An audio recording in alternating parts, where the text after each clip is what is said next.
Last Sunday at our 1 o'clock service, we talked about Joseph and how God had a plan to use him, even if that plan did include a lot of challenges and difficulties along the way. Well, today we're going to expand on that theme, and we're going to talk about peace, and specifically we're going to talk about making peace with God. James 1:17 says, every good thing and every perfect gift comes down to us from our Father above. In other words, as we just sang, God is so good. And indeed, He really is. And He has blessed us so very much. But sometimes we might say those words, and yet perhaps we might have doubts about just how blessed we are as we look at the challenges and the difficulties that we face in our lives. We're going to talk about that today, and I hope this will be encouraging to you. We have several passages to look at together. First, if you'd be turning to Romans chapter 9, and this is where Paul is explaining to the Jews why God has a right to bring salvation to the Gentiles.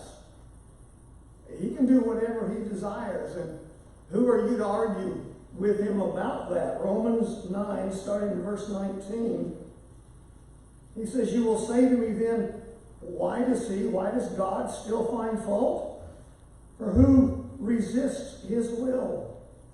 On the contrary, who are you, O man, who answers back to God? The thing molded will not say to the molder, why did you make me like this, will it?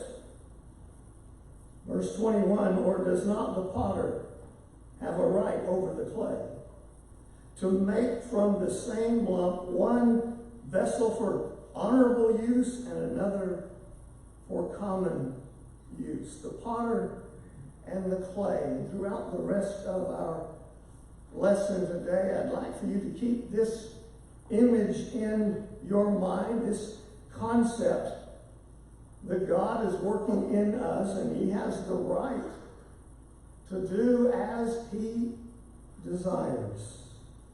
Returning with me now to Exodus chapter 3.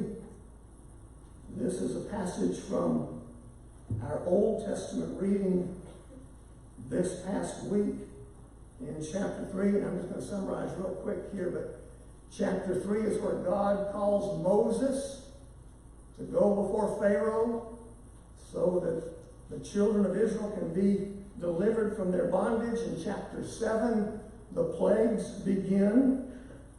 In chapter 12, the Exodus begins. Look at chapter 14. They've left, and the Egyptians realize they're going to get out there in the wilderness, and they're going to come to the Red Sea, and they're going to get stuck there. Why don't we chase them down and get them back? Well, when the Israelites figure that out, they don't have much faith in God. Instead, to me, it's a little bit humorous, I think, what they say. Verse 10, Pharaoh drew near, the sons of Israel looked, behold, the Egyptians were marching after them. They had become very frightened. So the sons of Israel cried out to the Lord, and then they said to Moses, is it because there were no graves in Egypt that you've taken us away to die in the wilderness? Why have you done this? Why did you bring us out of Egypt? Weren't they the ones crying out, Lord, please deliver us? But here's something that doesn't look so good. And they're crying out, why is this terrible thing happening? Look at the last verse here in chapter 14, verse 31. After they see God deliver them, the Red Sea opens up, they cross over, the Egyptians come in, they get all wiped out and defeated, and so the people of Israel are all, yay, God, this is wonderful. Verse 31, when Israel saw the great power which the Lord had used against the Egyptians, the people feared the Lord, and they believed in the Lord and in His his servant Moses. Wouldn't it be nice if we could just have, and they lived happily ever after, and that's the way it ended. But that's not what happened, and you know that. Chapter 15 is the Song of Moses. Yes, they're all excited until you get to the latter part of chapter 15, and they can't find water, and then when they do, they don't like the water, and so they're going to cry out again and grumble. What are we going to do? Well, of course, God provides for them. Is that not the way our God is? Chapter 16, then they get hungry and they whine about that. But again, God provides for them. Chapter 17, well, they've run out of water again, and so they're going to quarrel and complain. Look here, verse 3, chapter 17, verse 3. The people thirsted there for water. They grumbled against Moses and said, "Why now have you brought us up from Egypt to kill us and our children and our livestock with thirst?" Go to chapter 19 now. As they see again, God continues to provide for them. He gives them water to drink. He gives them food to eat. He provides for them all the way through. Chapter 19, starting in verse 1. In the 3rd month, after the sons of Israel had gone out of the land of Egypt, on that very day, they came into the wilderness of Sinai. And when they set out from Rephidim, they came to the wilderness of Sinai and camped in the wilderness, and there Israel camped in front of the mountain. Verse 3 says, "And Moses went up to God, and the Lord called to him from the mountain, saying, Thus you shall say to the house of Jacob, and tell the sons of Israel, You yourselves have seen what I did to the Egyptians, and how I bore you on eagle's wings and brought you to myself. Now then, if you will indeed obey my voice and keep my covenant, then you shall be my own possession among all the peoples, for all the earth is mine. And you shall be to me a kingdom of priests and a holy nation. These are the words that you shall speak to the sons of Israel." Verse 7 says, "So Moses came and called the elders of the people and set before them all these words that the Lord had commanded him. And all the people answered together and said, All that the Lord has spoken we will do. And Moses brought back the words of the people to the Lord." Did God have a plan for his people? Absolutely. He knew exactly where he was leading them and all that he was going to be to provide for them. And yet, the Israelites whined and complained and criticized God for the plan that he had for them. And the question for us today is this: do we ever do what they did? Things don't go the right way. Well, they don't go quite the way that we think maybe they should go. Perhaps sometimes you may think your life is a mess and you're not happy about it. By the way, if you're young, you may not think you'll ever have these unexpected problems. You may have your life all planned out. You may be thinking about when you would get married, where you're going to live, what kind of house you're going to have, the cars you'll drive, the job that you'll have. But I'm sorry if I'm the first one to tell you, but it's probably not going to turn out exactly the way that you would hope. If you're not so young, then you understand what I'm talking about, don't you? It may be that your life hasn't turned out just exactly the way that you had hoped and planned. Things that you wanted to happen didn't happen. Things you never expected or wanted did happen. And I hope all of us have actually had many good things happen in our lives, but there very likely are some things that have not been so good. And maybe deep down inside, maybe sometimes you think, maybe God's made a terrible mistake in my life. Complete this sentence. I'll be happy when. Like, I'll be happy when I get through this school year, or when I graduate. I'll be happy when I get to college, or I'll be happy when I get out of college. I'll be happy when I have that job I always wanted, or when I buy a house, or when I get the kids through school, or when I retire. I'll be happy when. Well, that brings us to peace. Making peace with God about where you are in your life right now, and accepting where you are. Obviously, there's some things we always need to work on to grow and mature. Remember the prayer, God, give me the serenity to accept the things I cannot change, the courage to change the things I can, and the wisdom to know the difference. So yes, there's always work for us to do. Things we can do to grow and improve, but for much of your life, it is what it is, and it may not be all that easy to change. And you do realize, don't you, a lot of the things that happen throughout your life are your fault. Many times it's because of decisions you've made. That's why you are where you are. And yet somehow, if everything's not going exactly right, we think God needs to fix it. That something's just not the way it should be. And you'll be happy when He does. Is that how you feel? Or can you believe that right now, where you are, and whatever your circumstances might be, no matter what you might want to change, can you still believe right now that God is so good? And not just good in general, but right now, do you believe that God is being good to you? That where you are and what you are might somehow actually be in accordance with God's will and where He wants you to be right now. You cannot be at peace as long as you keep questioning God about His will for your life. You turn with me now to the Old Testament book of Job.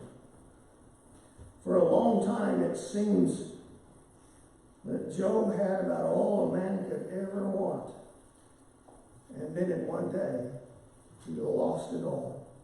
Job's life had taken a terrible turn for the worse. Do you think Job wondered why he had to endure all he did? On this one day, right at the beginning of the story, he loses everything. Possessions and children. A terrible day. I hope you've never had a day. I trust you've never had a day close to this one horrible day that Job had. You think he wondered why? I would think so. But did his tragic circumstances lead him to blame God and turn against Him? How did Job respond? Look at the end here of chapter 1, verse 20. Then Job arose and tore his robe and shaved his head, an expression of great grief, tearing his clothes. He feels terrible, and he should, for all that he's going through. And he fell on the ground and did what?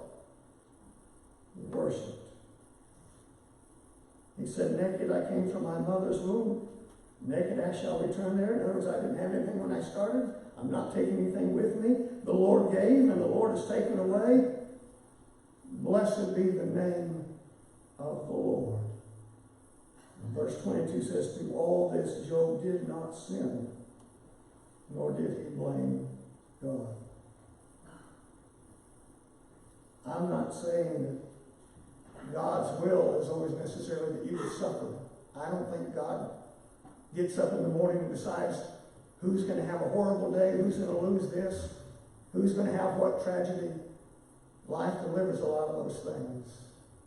But God's still with you and working in your life.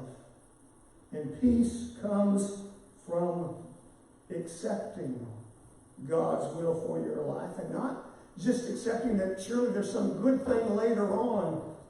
Peace comes from accepting where you are now, regardless of what may be in the future.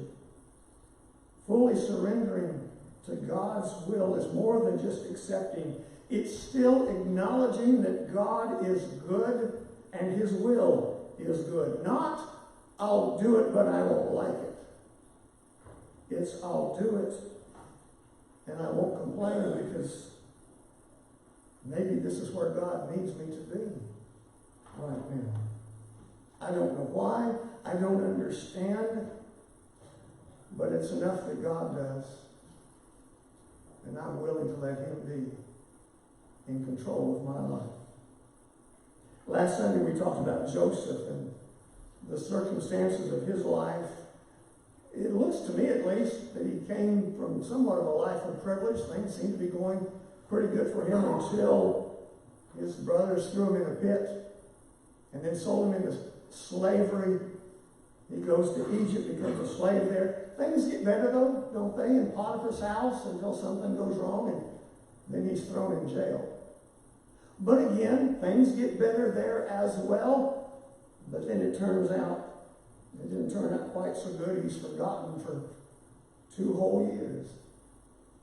Finally, he arrives where God needed him to be, providing for all of Egypt, and in particular, providing for all the children of Israel. But he had to go through a whole lot before he got there, didn't he? Look with me to Psalm 105. The psalmist actually writes something about Joseph, about what he went through and how it took a while before it all came about as God had planned. Psalm 105, starting in verse 16, says, God called for a famine upon the land. He broke the whole staff of bread. He sent a man before them, Joseph, who was sold as a slave. They afflicted his feet with fetters. He himself was laid in irons until the time that his word came to pass. The word of the Lord tested him. The king sent and released him, the ruler of peoples, and set him free. He made him lord of his house and ruler over all his possessions. Do you remember the brothers didn't like the dreams when he talked about how one day he'll bow down? I always assumed that was meant for Joseph just being a young brat and talking about things he probably shouldn't have. But I'm also wondering, was there a reason he had the dreams? To let Joseph know? Not the brothers so much, but to let Joseph know. One day things are going to be different. You're going to have to go through a lot. But God's still on your side. Verse 23, God had a purpose. Israel also came into Egypt. Wasn't that God's purpose? To get them there, to take care of them. Thus Jacob sojourned in the land of Ham, and he caused his people to be fruitful and made them stronger than their adversaries. That whole story was because God had a plan. And a lot of things had to happen to make that plan come to fruition. Joseph went through a lot. But as someone once said, out of the wreckage grew his destiny. So what about you? God made you. He loves you. He's working in you. And you cannot be at peace as long as you're questioning God about all these different points in your life. You may need healing, but maybe first you need acceptance. Lord, if this is where you need me to be right now, then I'm glad to be here right now. In 1 Kings chapter 19, you don't need to turn there, but just to mention this, we read about Elisha, who is going to take over for Elijah. He's going to be his successor. Elijah is up on a mountain with God, who's telling Elijah all about his plan. Meanwhile, Elisha is living his life. He doesn't know anything about any of these things. He's plowing a field with his oxen. He has no idea what's about to happen. But next thing you know, Elijah is putting his mantle on Elisha. And Elisha is going to take over to do this very important job. And his life is going to change dramatically. And then there's the prophet Amos, except he wasn't a prophet, at least not originally. He writes in the book that bears his name about how he had been a herdsman. Amos was living his life as it was. He was a shepherd taking care of a flock. I'm guessing that's not the most exciting job in the world. I would imagine it was tedious at times. I would imagine it could be lonely. I imagine you would talk to the sheep from time to time just because that's all you had to do. God came to Amos where he was, living out his life according to God's will. And then God told Amos he was being called to do something very important for God. Your life might be like that. I've said it before, I really believe that God has a plan, not only for us as a church family, but for every one of us individually. Go with me now to Daniel chapter 3. Remember the story of Shadrach, Meshach, and Abednego? When the Babylonian king commanded all the people to bow down to his golden idol or else be killed. And he talks about that fiery furnace. And that's what awaits those who refuse to do as he commands. Daniel chapter 3. Look down here, verse 16 through 18. Shadrach, Meshach, and Abednego answered and said to the king, O Nebuchadnezzar, we do not need to give you an answer concerning this matter. We don't need to think about this. We can tell you right now how we're going to respond to this. Verse 17, if it be so, our God whom we serve is able to deliver us from the furnace of blazing fire, and he will deliver us out of your hand, O king. But even if he does not, let it be known to you, O king, that we are not going to serve your gods or worship the golden image that you have set up. You catch that? Even if God doesn't rescue us, we will not bow down. We will not fall down. We will not stumble. You know you have the peace of God when you're able to stand tall and look confidently into the fiery furnace of your life and say, even if God doesn't deliver me from this, I will not stumble. I will still be faithful to God.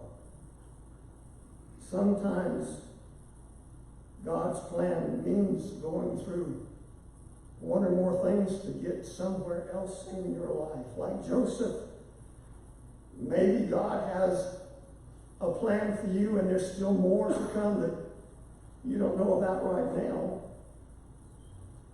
Or, and you may not like this next part, yes, you may be headed to an exciting and fulfilling time in your life. Or it might be that you're not on the way to somewhere else. Even if you're not thrilled about all the circumstances of your life right now, you may be right where God intends for you to be now and until your life here is completed. It might be that you are who you are and where you are because it's God's plan. It's God's will that he needs you where you are right now. You may not understand it right now. I've seen it happen in my life. I imagine it's probably already happened in yours as well. You were in some situation you didn't like, you wouldn't have picked it for yourself. But then you see opportunities you never had before, situations you'd have never encountered otherwise.